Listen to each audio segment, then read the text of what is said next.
ಯಸ್ಮಿನ್ ಸರ್ವೇ ಕರ್ಮಾಣಿ ಸನ್ಯಸ್ಯಾಧ್ಯಾತ್ಮಚೇತಸಾ ನಿರಾಸೀರ್ನಿರ್ಮಮೋ ಯಾತಿ ಪರಂ ಜಯತಿ ಸೋಚ್ಯುತಃ. ಯಾವುದಾಯಿತು? ಯತಿ ಶಬ್ದೇನ ಸಾಮಾನ್ಯತಃ ವಿಶೇಷೋ ನಿಷ್ಕ್ರಿಯತೆ, ಇಲ್ಲಿ ಬಂದಿತ್ತದು. ವಿಶೇಷೋ ನಿಷ್ಕ್ರಿಯತೆ ಅಜಲಾಂಜಲಿತಾ ತಥಾ ನಿಷ್ಕ್ರಿಯತೆ ಅಜಲಾಂಜಕ್ಷಿತ ಪಂಚಯಜ್ಞಾಭಾವೋ ಅಜಲಾಂಜಲಿತ. ಅವರಿಗೆ ವೈಷ್ಣುದೇವಾದಿ ಪಂಚಮಹಾಯಜ್ಞಗಳ ನಿರ್ಬಂಧ ಇಲ್ಲ ಅಂತ ಅರ್ಥ. ಹಂಸ ಪರಮಹಂಸ ಯತಿಗಳಿಗೆ ಏನಿಲ್ಲ? ಬ್ರಹ್ಮಯಜ್ಞದಲ್ಲಿರ್ತಕ್ಕಂಥ ತರ್ಪಣ, ಮುಖ್ಯವಾಗಿ ವೈಷ್ಣುದೇವಾದಿಗಳು, ಇವ್ಯಾವುದೂ ಅವರಿಗಿಲ್ಲ. ತಥಾ ನಿತ್ಯಂ ಭವೇತ್ತು ಇತ್ಯರ್ಥ. ಯಾವ ಕಾಲಕ್ಕೂ ಇಲ್ಲ. ಆದ್ದರಿಂದಾಗಿಯೇ ಇವರಿಗೆ ಯಾವ ಕಾಲಕ್ಕೂ ಬಿಡಾಗಿಲ್ಲ. ಗೃಹಸ್ಥ ಇವ್ರು ಯಾವ ಕಾಲಕ್ಕೂ ಮಾಡಾಗಿಲ್ಲ. ಹೇಗೋ ಟೈಮ್ ಇದೆ, ಇವತ್ತು ನೀವು ತರ್ಪಣ ಕೊಡ್ತೇನೆ ಅಂತ ಹೋಗಬಾರ್ದು. ಯತಿಗಳು ಟೈಮ್ ಇದೆ, ಫ್ರೀ ಇದ್ದೇನೆ, ಇವತ್ತು ಕೂಡ ತಿರುತರ್ಪಣ ಕೊಟ್ಟು ಬಂದ್ಬೇಡ ಹೋಗಿ ಅಂತ ಹೇಳಿದರೆ ನಾಟ್ ಅಲೋಡ್. ನನು ನಿಷ್ಕ್ರಿಯತೆರಿತ್ಯುಕ್ತಂ ಅಯುಕ್ತಂ ಯತೀನಾಮಪಿ ಜಪಕ್ರಿಯಾದಿ ಸದ್ಭಾವಾತ್ ಇತ್ಯತೋ ನಾತ್ರ ಕ್ರಿಯಾನಿವೃತ್ತಿ ಅಭಿಪ್ರೇತ ಇತ್ಯಹ ತರ್ಪಣಂತು ಇತಿ. ಯತೀನಾಂ ಅಂತ ಹೇಳಿದರೆ ನಿಷ್ಕ್ರಿಯತೆಗಳು ಅಂತ ಇಲ್ಲೇ ಇಲ್ಲ. ಪ್ರತಿಯೊಬ್ಬರು ಜಪಾದಗಳೆಲ್ಲ ಮಾಡಬೇಕಲ್ಲ ಅಂತ ಕೇಳಿದರೆ ಆ ಅರ್ಥಲ್ಲಿ ಹೇಳಲಿಲ್ಲ. ಇಲ್ಲಿ ಕ್ರಿಯಾ ಅಂದರೆ ತರ್ಪಣಾದಿ ಕ್ರಿಯಾರಹಿತರಾದ ಯತಿ ಅಂತ ಅರ್ಥನೇ ಹೊರತು ಯಾವ ಕ್ರಿಯೆಲ್ಲ ಸತ್ತೋಗಿದ್ದಾನೆ ಅಂತ ಹೇಳ್ಬಿಡೋದು. ಉಸಿರಾಟ ಕೂಡ ಇಲ್ಲ ಅಂತ ಅದೆಲ್ಲ ಹೇಳಕ್ಕೆ ಹೊರಟಿಲ್ಲ. ಹೇಳೋದೇ ಕೆಲಸ ಇಲ್ಲ ಅಂತ ಹೇಳಿದರೆ ಊಟ ತಿಂಡಿ ಇಲ್ಲ ಅಂತ ಅರ್ಥ ಅಲ್ಲ. ಆಫೀಸಲ್ಲಿ ಕೆಲಸ ಇಲ್ಲ ಅಂತ ಅಷ್ಟೇ ಹೊರತು ಇನ್ನು ಏನಿಲ್ಲ ಅಂತ ದುಃಖ ಪಡೋ ಕಾರಣ ಇಲ್ಲ ಅವರು. ಅದು ಮಾತ್ರ ಯಾವ ಕೆಲಸ ಇತ್ತು ಮೊದಲು ಆ ಕೆಲಸ ಇಲ್ಲ. ಸೊ ಉಳಿದೆಲ್ಲ ಕಾಮನ್ ಆಗಿರೋದು. ಅದೇ ರೀತಿ ಯತಿಗಳಿಗೆ ಜಪಾದಿಗಳು ಮೊದಲು ಮಾಡಬೇಕು, ಆಮೇಲೂ ಮಾಡಬೇಕು. ಆದರೆ ತರ್ಪಣಾದಿಗಳು ಯಾವ ರೀತಿ ಬಂದು ಗೃಹಸ್ಥತ್ವ ನಿಮಿತ್ತದಿಂದ ಬಂದಿರ್ತದೆ. ಯತಿ ಆದಮೇಲೆ ಅದು ಹೊರಟೋಯ್ತು. ಈಗ ದೇರ್ಫೋರ್ ಯಾವ್ದು ಮಿಸ್ ಆಯಿತು? ತರ್ಪಣಾದಿಗಳು ಎಲ್ಲ ಮಿಸ್ ಆಯಿತು ಅಷ್ಟೇ ಹೊರತು ಬೇರೆ ಅಲ್ಲ. ಏನೋ ಯಾರು ಅವ್ರು ಯಾತಕ್ಕೆ ಮಾಡಿಸ್ತಾರೆ? ಬೇರೆಯವ್ರ ಊಟಕ್ಕೆ, ಅವ್ರ ಊಟಕ್ಕೆ ಬೇಕಿಲ್ಲ. ಯಾಕೆ? ಅವ್ರು ಅಡುಗೆನೇ ಮಾಡ್ಕೊಂಡಿಲ್ಲ, ಫಸ್ಟೇನೇ ಮಾಡ್ಕೊಂಡಿಲ್ಲ ಅಂದಮೇಲೆ ಅವ್ರಿಗೆ ಯಾವ ದೋಷ ಬಂದಿಲ್ಲ. ಈಗ ಯಾವ ದೋಷ ಬಂದಿಲ್ಲ? ಈಗ ಒಬ್ಬ ಭಾರಿ ಶ್ರೀಮಂತ ದಾನ ಮಾಡ್ತಾನೆ, ಬಡವ ಇಸ್ಕೊತಾನೆ. ಅವ್ನು ಟ್ಯಾಕ್ಸ್ ಕೇಳೋದಿಲ್ಲ ಹೋಗ್ಬಿಟ್ಟು ಇಸ್ಕೊಂಡಿದ್ದಕ್ಕೆ. ಯಾಕೆ? ಇಸ್ಕೊಂಡು ಟ್ಯಾಕ್ಸ್ ಯಾವಾಗ ಕೇಳ್ತಾರೆ? ಮತ್ತೆ ಅದು ಟ್ಯಾಕ್ಸಬಲ್ ಲಿಮಿಟ್ ಮಾಡಿದಾಗ ಈಗ ಅದಕ್ಕೆ ಕಡಿಮೆ ಎಲ್ಲ ಕೇಳೋದಕ್ಕೆ ಹೋದರೆ ಅದು ಇವನು ಕೇಳ್ತಾನೆ, ನೀವು ಕೊಟ್ಟಿದ್ದಕ್ಕೆ ಟ್ಯಾಕ್ಸ್ ಕೊಟ್ಟಿದ್ದೆ ಅಂತ ಕೇಳ್ತಾನೆ. ಇದು ಇವನು ಟ್ಯಾಕ್ಸ್ ಕೊಡೋ ಹಾಗೆ. ಟ್ಯಾಕ್ಸ್ ಕೊಡೋ ಹಕ್ಕು ಯಾರಿಗೀಗ? ಇನ್ಕಮ್ ಇರೋನು ಇವನಿಗೆ. ಇನ್ಕಮ್ ಇರೋನು ದಾನ ಮಾಡ್ತಾನೆ. ಈಗ ಇನ್ಕಮ್ ಇಲ್ಲದವನೇ ದಾನ ಮಾಡಿದಾಗ ಟ್ಯಾಕ್ಸ್ ಕೊಡಬೇಕಾಗಿದ್ದು ಯಾರೀಗ? ಇನ್ಕಮ್ ಇರೋನು. ಅವ್ನು ಇನ್ಕಮ್ ಅವನದು ಅನಿಸೋಳೋ ಸ್ಥಿತಿ ಬಂದಾಗ ಅವ್ನು ಕೊಡಬೇಕಾಗತ್ತೆ. ಅಲ್ಲಿವರೆಗೆ ಏನಿಲ್ಲ, ಪ್ರಶ್ನೆ ಇಲ್ಲ.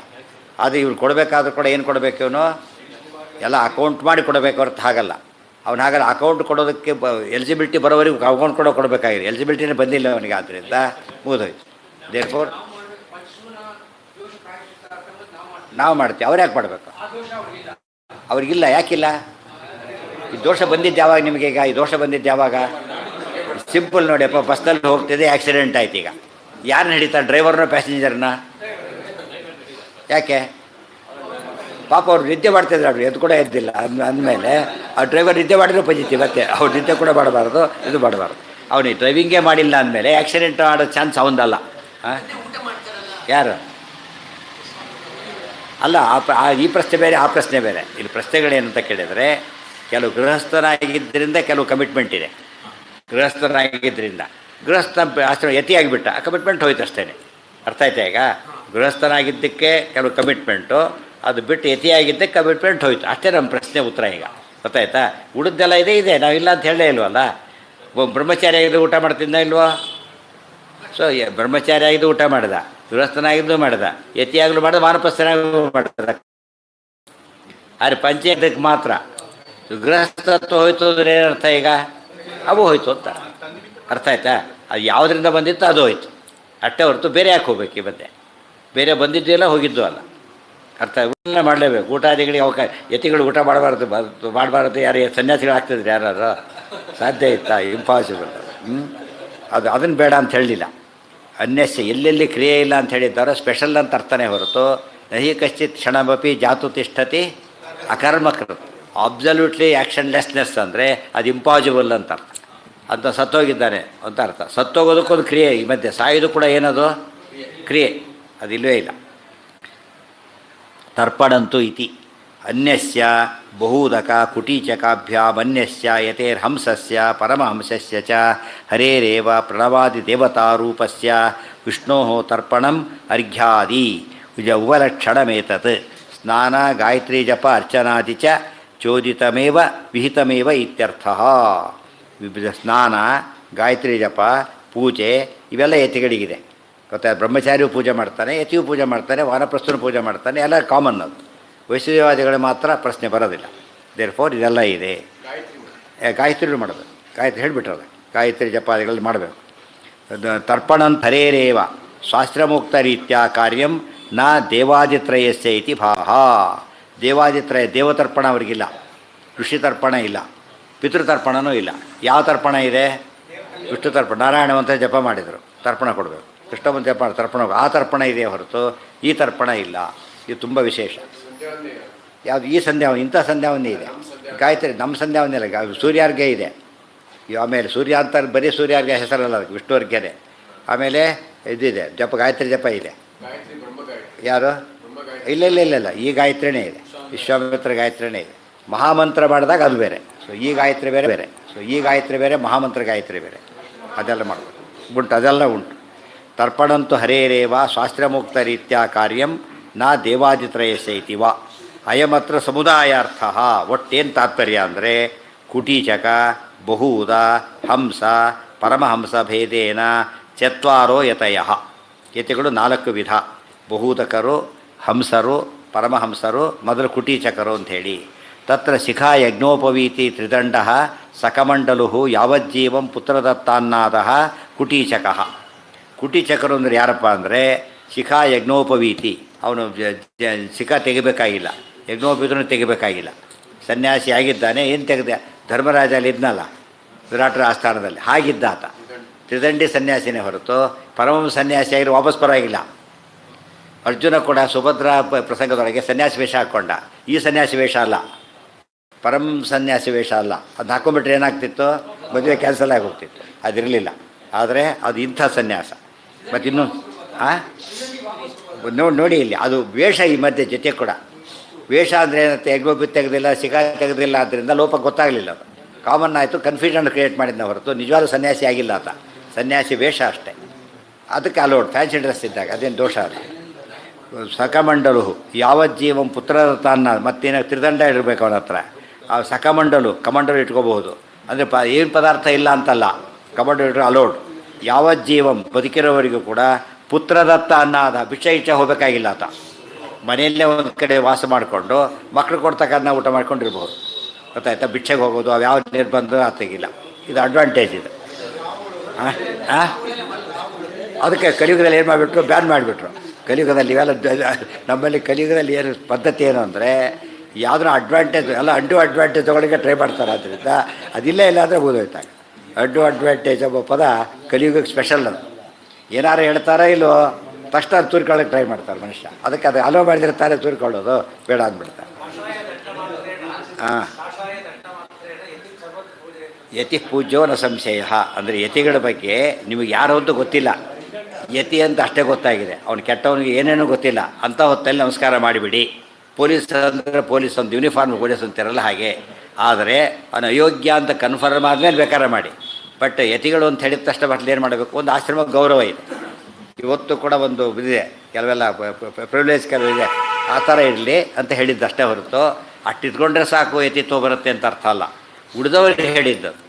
ಯತ್ಯಾಶ್ರಮ ದೊಡ್ಡದು ಆದ್ದರಿಂದ ಅವನು ಆ ವೇಷದಲ್ಲಿ ಇದ್ದರೂ ಕೂಡ ಏನು ಮಾಡಬೇಕಾಗ? ರೆಸ್ಪೆಕ್ಟ್ ಹಿಮ್ ಅಂತ. Respect him. ಹಾಂ, ಯಾರಿಗೆ? ಆಮೇಲೆ ಅವ್ರಿಗೆ ಉಳಿದವ್ರಿಗೆ ಅಲೋಡೇ ಅಲ್ಲ. ನಮ್ಮಲ್ಲಿ ನಾವೇ ಮಾಡ್ಕೊಂಡು ಅಪರಾಧ ಇದು. ಯಾವಾಗ ಬೇರೆಯವರು ದೂರ ದೂರ ಅಂತ ಮಾಡಿದಾಗ ಅವ್ರು ತೀರ ದೂರ ಹೋಗಿಬಿಟ್ರು. ಕೊನೆಗೆ ಎಷ್ಟು ದೂರ ಆಯಿತು ಅವ್ರದ್ದೇ ಬೇರೆ ಮಾಡ್ಕೊಂಬಿಟ್ರು. ನಿಜವಾಗ್ಲೂ ಹಿಂದೆ ಅವೆಲ್ಲ ಇರಲೇ ಇಲ್ಲ. ಹಳ್ಳಿಗಳಲ್ಲಿ ಇವತ್ತಿಗೂ ಕೂಡ ಏನಾಗಿತ್ತು? ಏನೇ ಬಂದರೂ ಬ್ರಾಹ್ಮಣನೇ ಕೆಡ್ತಿದ್ರು. ಬ್ರಾಹ್ಮಣ ಅವನು ಬಿಸ್ಕೆಟ್ ಮಾಡಲಿಕ್ಕೆ ಶುರು ಮಾಡಿಬಿಟ್ಟ, ಮತ್ತು ಕರ್ತವ್ಯ ಬಿಟ್ಬಿಟ್ಟ. ಆಗ ಅವರು ತಮ್ಮದೇ ಬೇರೆ ವ್ಯವಸ್ಥೆ ಮಾಡ್ಕೊಂಬಿಟ್ರು ಅಷ್ಟೇ. ಇಲ್ಲದ್ರೆ ಆಗ್ತಿರಲಿಲ್ಲ. ಹಿಂದೆ ಬೇರೆಯವರಿಗೆ ಪ್ರಶ್ನೆನೇ ಬರ್ತಿರಲಿಲ್ಲ ಅಂಥ ಸ್ಥಿತಿ ಇದೆ. ಸತ್ಯ ಸನ್ಯಾಸಿ ಅಂದರೆ ಬ್ರಾಹ್ಮಣ ಅಂತ ಆಗಿತ್ತು ಇನ್ನು ಕಾಲಕ್ಕೆ.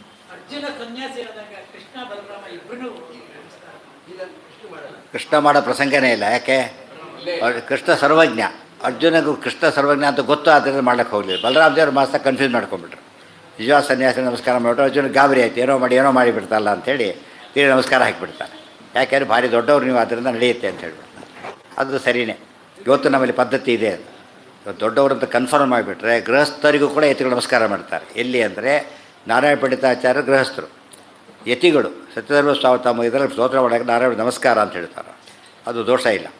ಅರ್ಥ ಆಯ್ತಾ? ಅದು ಸ್ವರೂಪ ಗೊತ್ತಾ ದೊಡ್ಡವರು ಅಂತ ಪ್ರೂವ್ ಆದಮೇಲೆ ಅದು ಗೃಹಸ್ಥ ಕೌಂಟ್ ಆಗಲ್ಲ. ಆಗ ಪ್ರೂವ್ ಆದಮೇಲೆ ಅಲ್ಲಿವರೆಗೂ ಆಶ್ರಮ ಅದೆಲ್ಲ ಫಾಲೋ ಮಾಡಲೇಬೇಕು. ಹಾಂ, ತ್ರಿದಂಡ ಹಿಡ್ಕೊಳ್ಳೋದು, ಮೂರುದಂಡ ಶಿಖಾ ಇತ್ಯಾದಿ ಇರೋದು, ವಾಗ್ದಂಡ, ಮನೋದಂಡ, ಈ ದಂಡ ಅಷ್ಟಿದ್ಬಿಟ್ಟು ಸಾಕು ಅಂತ. ಈ ಕೈಲಿ ದಂಡ ಇಲ್ಲ. ತ್ರಿದಂಡ ಪುತ್ರಾದಿವರ್ಜಿತ ಭಿಕ್ಷಾನ್ನ ಭೋಕ್ತಾ ಬಹೂದಃ. ಇದು ಸ್ವಲ್ಪ ಬಹೂದಕ್ಕನ ಏನು ಡಿಫ್ರೆನ್ಸ್ ಅಂದರೆ ಅವನು ತ್ರಿದಂಡಿನೇ, ಪುತ್ರಾದಿ ವರ್ಜಿತ ಭಿಕ್ಷಾನ್ನ ಭಿಕ್ಷೆಗೆ ಹೋಗ್ಬೋದು ಇವರು. ಸ್ವಲ್ಪ ಸ್ಪೆಷಲ್ ಅಡ್ವಾಂಟೇಜ್ ಏನು ಅದಕ್ಕಿಂತ ಏನಾಯಿತು ಸ್ವಲ್ಪ ವಾಸಿ. ಅನಯೋ ಸಂಧ್ಯಾದೀನಿ ಕರ್ಮಾಣಿ ಸಂತೇವ. ಉಳಿದ ಸಂಧ್ಯಾವಂದ ಇತ್ಯಾದಿ ಮಾಡಲೇಬೇಕಿತ್ತ. ಉಳಿದವರಂತೆ ಎಕ್ಸೆಂಪ್ಷನ್ ಇಲ್ಲ ಕೆಲವಕ್ಕೆಲ್ಲ. ಏಕವೈಣವ ಕೌಪೀನಾದಿಪಟೈ ಯುತಃ ಭಿಕ್ಷಾಪಾತ್ರಾದಿಮಾನ್ ಹಂಸಃ. ಏಕವೈಣವ ಒಂದು ದಂಡ ಕೈಲಿ ಹಿಡ್ಕೊಳ್ಳೋದು, ಕೌಪೀನಾದಿ ಪಟೈರ್ಯುತಃ ಕೌಪೀನಾದಿಗಳನ್ನು ಧರಿಸೋದು, ಮತ್ತು ಕಾಷಾಯ ವಸ್ತ್ರ. ಅವ್ರಿಗೆ ಕಾಷಾಯ ವಸ್ತ್ರನೂ ಇಲ್ಲ. ಅವರಿಗೆ ಬಿಳಿ ಬಟ್ಟೆ ಹಾಕ್ಕೊಂಡಿರ್ಬೋದು. ಅವರು ಬಿಳಿ ಬಟ್ಟೆ ಸನ್ಯಾಸಿಗಳು ಅಂತಲೇ ಹೆಸರು ಅವರಿಗೆ. ಇವರು ಕಾಷಾಯ ವಸ್ತ್ರ ಹಾಕ್ಕೋಬೇಕು. ಭಿಕ್ಷಾಪಾತ್ರ ಆದಿಮಾನ್, ಭಿಕ್ಷಾಪಾತ್ರೆ ಇಟ್ಕೋಬೇಕು. ಅವ್ರು ಭಿಕ್ಷಾಪಾತ್ರೆ ಇಲ್ಲ, ಯಾಕೆ ಭಿಕ್ಷೆಗೆ ಹೋಗೋದಿಲ್ಲ. ಆದ್ದರಿಂದ ಭಿಕ್ಷಾಪಾತ್ರೆ ಇಲ್ಲ ಅವರಿಗೆ. ಅವರು ಕೊಡ್ತಾರೆ, ಆಮೇಲೆ ಅವ್ರ ಮಕ್ಕಳು ಕೊಡ್ತಾರೆ ಹೊರತು ಇವರು ಯಾರು ಭಿಕ್ಷೆ ಹೋಗೋಕ್ಕಾಗಿಲ್ಲ. ಭಿಕ್ಷಾಪಾತ್ರಾದಿಮಾನ್ ಹಂಸಃ. ಏಕದಂಡ ಕೌಪೀನಾಚ್ಛಾದನೋ ಮಧುಕರ ವೃತ್ತಿ ಪರಮಹಂಸಃ. ಮಧುಕರ ವೃತ್ತಿ ಎಂಬುದು ಪರಮಹಂಸನ ವಿಶೇಷ. ಇದು ಅಂದರೆ ಕೌಪೀನ ಆಚ್ಛಾದನ ಇರಬೇಕು, ಏಕದಂಡ ಇರಬೇಕು, ಮಧುಕರ ವೃತ್ತಿಯಲ್ಲೇ ಇರಬೇಕು. ಬರೀ ಭಿಕ್ಷೆ ಬೇರೆ, ಮಧುಕರ ವೃತ್ತಿ ಬೇರೆ. ಮಧುಕರ ವೃತ್ತಿಗೆ ಒಂದು ಬ್ಯಾಂಡ್ 3, 5, 7 ಹಾಗೆಲ್ಲ ಇದೆ. ಇದಾಗಲ್ಲ, ನಾನು ಯೋಗ್ಯ ತಕ್ಕಂತೆ ಭಿಕ್ಷೆ ಮಾಡ್ಕೊಂಡಿದ್ದು ಬಿಡುವುದು. ಅಷ್ಟು ರಿಸ್ಟ್ರಿಕ್ಷನ್ಸ್ ಕಡಿಮೆ. ಇವ್ರಿಗೆ ಭಾರಿ ರಿಸ್ಟ್ರಿಕ್ಷನ್ಸ್ ಜಾಸ್ತಿ. ಈತ ಹಂಸಃ, ಮುಂದೆ ಪರಮಹಂಸಃ. ಕಲಿಯುಗದಲ್ಲಿ ಎರಡೇ ಅಲೋಡ್, ಹಂಸ ಪರಮಹಂಸ ಅಷ್ಟೇ. ಬಿಡಿ ಸನ್ಯಾಸಿಗಳು ಹಂಸರು, ಪೀಠಾಧೀಶರಾಗಿಬಿಟ್ರೆ ಇದು ಸ್ವಲ್ಪ ವ್ಯತ್ಯಾಸ ಅಷ್ಟೇ. ಅದರಲ್ಲೂ ಕೂಡ ತ್ರಿದಂಡ ಅಂತ ಹೇಳಿದರೆ ಮನೋದಂಡ, ವಾಗ್ದಂಡ, ದಂಡ 3 ದಂಡ ಹಿಡ್ಕೋಬೇಕು ಅಂತ ಅರ್ಥ ಅಲ್ಲ. ತ್ರಿದಂಡಿ ಮನಸ್ಸಲ್ಲಿ ಅಂದ್ಕೊಂಡ್ರೆ ಸಾಕಷ್ಟೆ. ಈ ದಂಡ ಇರಬೇಕಾದ ಕಾರಣ ಇಲ್ಲ ಅವರಿಗೆ. ಹಂಸ ಏಕದಂಡ ಕೌಪೀನಾಚ್ಛಾದನೋ ಮಧುಕರ ವೃತ್ತಿ ಪರಮಹಂಸ ಇತ್ಯಾದಿ ಗೀತಾ ತಾತ್ಪರ್ಯ ಟೀಕಾಯಾಮ್ ಸ್ಪಷ್ಟಂ. ಎಲ್ಲ ವಿಚಾರವನ್ನು ಗೀತಾ ತಾತ್ಪರ್ಯ ಕೊನೆಯ ಅಧ್ಯಾಯದೊಳಗೆ ಆಚಾರ್ಯರು ವಿಷಯ ಬರೀತಾರೆ. ಟೀಕಾರಲ್ಲಿ ಬರೆದಿದ್ದಾರೆ, ಅದನ್ನು ನೋಡಿ ತಿಳ್ಕೊಳ್ಳಿ ಅಂತ ಹೇಳಿಬಿಟ್ಟು ಸ್ಪಷ್ಟಂ. ಹಂಸ ಪರಮಹಂಸೆಯೋರಪಿ ಗಾಯತ್ರಿ ವರ್ತತೆ ವಾ. ಹಂಸ ಪರಮಹಂಸರಿಗೇನಿದೆ, ಗಾಯತ್ರಿ ಮಂತ್ರ ಇದೆ. ತತ್ಯಾಗಂ ವದತಾಂ ಸಂಧ್ಯಾ ಗಾಯತ್ರೀಂ ನಾಸ್ತಿ ಇತಿ ಆಶಯ ಇತ್ಯನ್ಯತ್ರ ತಂತ್ರಸಾರ ಸಂಗ್ರಹ ವಿವರಣೆ ಸ್ಫುಟಮಿತಿ. ಎಲ್ಲಿ ಗಾಯತ್ರಿ ಇಲ್ಲ ಅಂತ ಹೇಳ್ತಾರೋ, ಸಂಧ್ಯಾ ಗಾಯತ್ರಿ ಅಂತ ಹೇಳಿದರೆ ಸಂಧ್ಯಾಕಾಲದ ನಿಮಿತ್ತವಾಗಿ ಮಾಡೋದಿದೆಯಲ್ಲ, ಅದಿಲ್ಲ. ಸಂಧ್ಯಾಕಾಲದಲ್ಲೇ ಮಾಡಬೇಕು ಸಂಧ್ಯಾವಂದೆ. ಅದೇ ಯತಿಗಳಿಗಿಲ್ಲ. ಯಾವಾಗಲೂ ಮಾಡ್ತಿರೋರು ಅವರು. ಒಂದು ಯಾವಾಗಲೂ ಮಾಡೋರಿಗೆ ಬಂದವರು ಟೈಮಿಂಗ್ ಇರುತ್ತೆ. ಓರ್ ಪ್ರಾಪರ್ಟಿ ಯಾವಾಗಲೂ ಕೂತಿರ್ತಾರೆ. ಟೈಮಿಂಗ್ಸ್ ಅಂತ ಏನಿಲ್ಲ. ಇವರಿಗೆ ಮಾತ್ರ ಟೈಮಿಂಗ್ಸ್ ಫಿಕ್ಸ್ ಮಾಡ್ತಾರೆ. ಅವನಿಗೂ ಟೈಮಿಂಗ್ಸ್ ಹೇಳೋಕ್ಕೆ ಬರೋದಿಲ್ಲ. ಯತಿಗಳೇ ಆ ಸ್ಥಿತಿ ಬರ್ತಾರೆ. ಹಾಂ, ಅದಕ್ಕೆ ಟೈಮ್ ಇದೇ ಇಲ್ಲ ಅವರಿಗೆ. ಯಾವಾಗಲೂ ಮಾಡ್ತಿರ್ತಾರಲ್ಲ, ಟೈಮ್ ಪ್ರಶ್ನೆ ಬರಲೇ ಇಲ್ಲ ಅವ್ರಿಗೆ. ಅತ್ರ ಯತ್ಯಾಶ್ರಮೇ ಅಧಿಕಾರ ಸರ್ವೇಷಾಮಪಿ ಅಸ್ತಿ.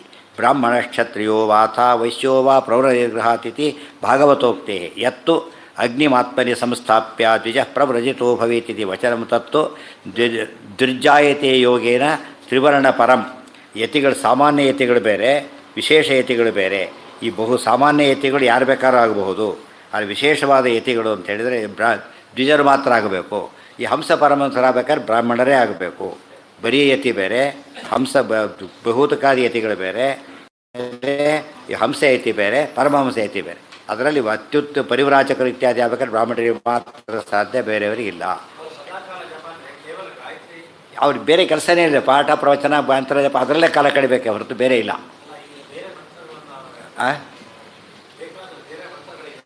ಬೇರೆ ಒಂದು ಯಾವ್ದಾರು ಹೇಳ್ಕೊಳ್ಳಿ, ಗಾಯತ್ರಿ ಹೇಳಲೇಬೇಕು. ಗಾಯತ್ರಿನೇ ಹೇಳಬೇಕು. ಓಂಕಾರ ಪ್ರಧಾನ, ಓಂಕಾರ ಭಾರಿ ಪ್ರಧಾನ. ಅದಕ್ಕೆ ಜಪಾಧಿಕಾರಿ ಯತಿರಸ್ಯ ಸೂಚಿತ ಅಂತ ಹೇಳಿಬಿಟ್ಟಿದ್ದಾರೆ. ಓಂಕಾರ ಪ್ರಧಾನ. ಗೃಹಸ್ಥರಿ ಗಾಯತ್ರಿ ಪ್ರಧಾನ. ಉಳಿದ ಅಷ್ಟಮ ಮಂತ್ರಗಳ ಅಧಿಕಾರ ಬರೋದು ಯಾವಾಗ? ಗಾಯತ್ರಿ ಹೇಳಿದ್ರೇ. ಅವ್ರಿಗೆ ಓಂಕಾರ ಹೇಳಿದ ಮೇಲೆ ಅವರಿಗೆ ಅಧಿಕಾರ ಇಲ್ಲ. ಅವರು ಯಾವ ನಾಡಸ ಯಾವಾಗಲೂ ಮಾಡ್ತಿರ್ತಾರೆ. ಆದ್ದರಿಂದ ಹೇಳೋದು ಯತಿಗಳು ಆಶೀರ್ವಾದ ಮಾಡಾಗಿಲ್ಲ. ಆಶೀರ್ವಚನ ಯತಿಗಳು ಹೇಳಬಾರ್ದು. ಯತೀನಾಂ ನಾಧಿಕಾರೋಸ್ತಿ. ಆಶೀರ್ವಾದದಲ್ಲಿ ಯತಿಗಳ ಅಧಿಕಾರ ಇಲ್ಲ. ಆಶೀರ್ವಾದ ಪದ ಉಪಯೋಗಿಸ್ಬಾರ್ದು. ಅವ್ರು ಏನು ಹೇಳಬೇಕು? ನಾರಾಯಣ ನಾರಾಯಣ ಅಂತ ಹೇಳಬೇಕು ಅಷ್ಟೇ. ಅದಕ್ಕೆ ನಾರಾಯಣ ಸ್ಮರಣೆ ಅಂತ. ಯಾರೇ ನಮಸ್ಕಾರ ಮಾಡಿ ಏನು ಹೇಳಿದ್ರು ನಾರಾಯಣ ಅಂತ ಹೇಳೋದು ಅಷ್ಟೇ.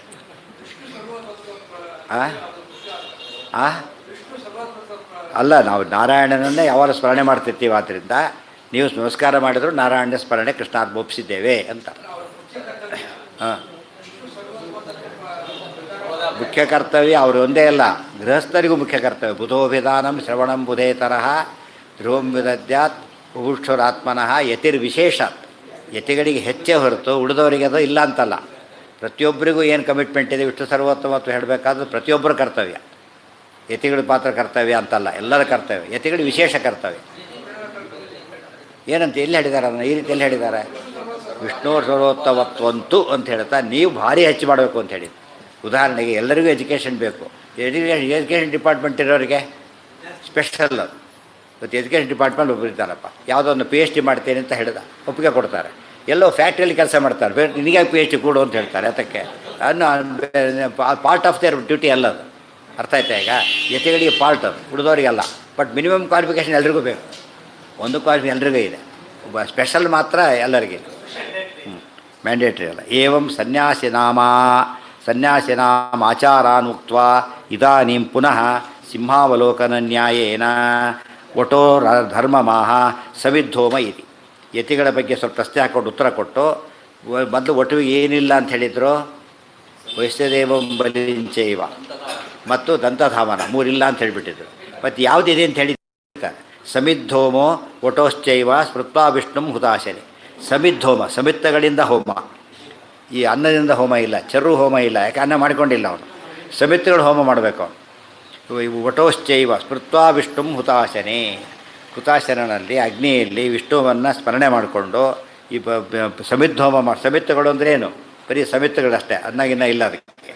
ಆ ಹೋಮ ಮಾಡಲೇಬೇಕು ಅವರು. ಇವತ್ತೇನಾಯಿತು? ಎಷ್ಟೇ ಇಲ್ಲ, ಇದು ಇಲ್ಲ, ಅದರಿಂದ ಕೊನೆಗೇನಾಯ್ತು? ಅದೀಗ ಒಟ್ಟುಗಳಿಗೆ ಎರಡೂ ಇಲ್ಲ, ಪೂರ್ತಿ ಕೆಲಸ ಮಾಡಿಬಿಟ್ಟು ಮೊದಲೇ ದಿವಸನೇ ತಪ್ಪು ಮಾಡಿಸ್ಬಿಡ್ತಾರೆ. ಅಗ್ನಿ ಕಾರ್ಯ ಮಾಡಾಗಿದ್ದರೆ ಮಾಡೋದು ಬಿಡ್ತಾರೆ. ಮಾಡಾಗಿದ್ದರೆ ಮಾಡೋದು ಯಾರು ಮಾಡ್ತಾರೆ? ಮಾಡಲೇಬೇಕು ಅಂದರೆ ಮಾಡೋದು ಕಷ್ಟ, ಮಾಡಬೇಕಾದ್ರೆ ಮಾಡೋದ್ರೆ ಬಿಟ್ಟೇವೆ ಅಂತಲೇ ಅರ್ಥ. ಸಮಿತ್ ಹಾಕ್ತೋ ಮಂತ್ರ ಹೇಳ್ಕೊಂಡು ಹಾಕ್ಬೋದು, ಸುಮ್ಮನೆ ಹಾಕ್ತಾ ಹೋಗೋದಲ್ಲ. ಇದು ಇಲ್ಲಿ ಮಂತ್ರದಲ್ಲಿ ಅನ್ನ ಹಾಕ್ತೀರಿ, ಅಲ್ಲಿ ಸಮಿತ್ ಹಾಕ್ತೀರಿ, ಅಷ್ಟೇ ವ್ಯತ್ಯಾಸ. ಘೃತ ಹಾಂ ಏನೋ ಯಾವುದಕ್ಕೆ ಕೊಡಿಸ್ಬಾರ್ದು? ಹೌದು, ಕುಡಿಸ್ಬಾರ್ದು. ಶ್ರೇಷ್ಠ ಅಲ್ಲ, ಅದು ಶ್ರೇಷ್ಠ ಅಲ್ಲ. ಅವ್ರು ಬಟ್ ಸಮಿತಿಗಳಷ್ಟೇ ಅಧಿಕಾರ, ಇದು ಮಾಡಾಗಿಲ್ಲ.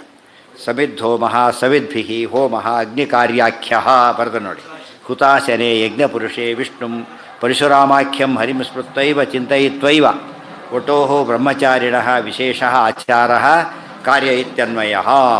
ಬ್ರಹ್ಮಚಾರಿ ಅದು ವಿಶೇಷವಾಗಿ ಅಲ್ಲಿ ಹೋಮ ಮಾಡೋದು ಸಮಿತಿಗಳನ್ನು, ಜಾಗ ಅಗ್ನಿ. ಆದರೆ ಅಗ್ನಿ ಅಂತಲ್ಲ, ವಿಷ್ಣುವಿಗೋಸ್ಕರ ಮಾಡೋದೇ ಹೊರತು ಇದಕ್ಕಲ್ಲ. ಹುತಾಶನೇ ಅಂತ ಹೇಳಿದೆ. ಇಷ್ಟು ಆ ಕರ್ಮಾಚರಣೆ ಹೇಳೋದಂತೆ ಆಯಿತು. ಇನ್ನು ಮುಂದೆ ಏನು ಹೇಳುತ್ತಾರೆ ನಾಳೆ. ಹಾಂ, ಇನ್ನು ಮುಗಿತಾ ಬರುತ್ತೆ, 2-3 ದಿವಸಕ್ಕೆ ಮುಗಿದೋಗುತ್ತೆ. ಏನ ಯಾತಕ್ಕೆ ಅಂದರೆ ವಿಷು 4 ದಿವಸ ಆಗಿರ್ತಾರೆ, ತಿರುದಲ್ಲಿ ಬಿಟ್ಬಿಡಿ. ಓ ಬಂತಾ? ಹಾಂ ಸರಿ, ಕೆಲವರು ಏನು ಮಾಡ್ತಾರೆ ಗೊತ್ತಾ? ಸನ್ಯಾಸ ಅಂಥೇಳಿ ಮೋಸ ಮಾಡಿಬಿಡ್ತಾರೆ. ಆದ್ದರಿಂದ ವಾಪಸ್ ಬಂದರೆ ಹೋಗಿ ಮಾಡಿಬಿಡ್ತಾರೆ ಅಂಥೇಳಿ ನಿನ್ನೆಲ್ಲ ಕೆಲವರಲ್ಲಿ ಬ್ಯಾನ್ ಅಂತ ಹೇಳಿಲ್ಲ, ಇದನ್ನು ಬ್ಯಾನ್ ಮಾಡಿ ಅಡ್ವಾಂಟೇಜ್ ತೊಗೋತಾ ಇರುತ್ತೆ. ಯಾರೋ ಒಬ್ಬರಿದ್ದರು ನಮ್ಮಲ್ಲೇ, ಒಬ್ಬ ಮನೆಯಲ್ಲಿ ಜಗಳ ಮಾಡ್ಕೊಂಡ್ಬಿಟ್ರು, ಸನ್ಯಾಸ ತೊಗೊಂಬಂದ್ಬಿಟ್ರು, ಕಾವಿ ಚಾಟಿ ಹಾಕ್ಕೊಂಡು. ನಡೀಲಿಲ್ಲ, ಮತ್ತೆ ವಾಪಸ್ ಹೋದ್ರು ಅಲ್ಲಿದ್ದು. ಮತ್ತೆ ಬರೋದು. ಒಂದ್ಸತಿ ಫೋನ್ ಬೇರೆ ಮಾಡಿಬಿಟ್ಟು, ಚಾತುರ್ಮಾಸ್ಯ ಬರೆಯಲ್ಲಿ ಕೊಡ್ತೀನಿ, ಬರ್ತಿಲ್ಲ ಅನ್ನೋದು. ಆ ಚಾತುರ್ಮಾಸ್ಯ ಯಾಕೆ ಅಷ್ಟೊತ್ತಿ ಮತ್ತೆ ಸೇರ್ಕೊಂಡಾಗಿತ್ತಾಗಲ್ಲ. ಇಂಥ ಜನ ಇರ್ತಾರೆ. ಅದು ಇಲ್ಲೇ ಮೋಸ ಮಾಡ್ತಾರೆ, ಅಲ್ಲಿ ಕೇಳಬೇಕಾ? ಬಿಡಿ ಬಟ್ಟೆ ಆದ್ದರಿಂದ ಅದು ಬೇರೆ ಗೊತ್ತು ಕೂಡ ಆಗೋದಿಲ್ಲ. ಹೇಗೆ ಬೇಕಾದ್ರೆ ಹಾಗಿದ್ದು ಬಿಡ್ತಾರೆ. ಎಲ್ಲ ಇವತ್ತು ರೂಲ್ಸ್ ಎಲ್ಲ ಮಾಡೋ ಹೋಗೋದೆಲ್ಲ ಇದು ಮಾಡೋಕ್ಕೋಸ್ಕರ. ಆದಷ್ಟು ಮೋಸ ಕಡಿಮೆ ಮಾಡಬೇಕು ಅಂತ ಅಲ್ಲಿಗೂ ಮಾಡ್ತಾರೆ, ಬಿಡೋದಿಲ್ಲ.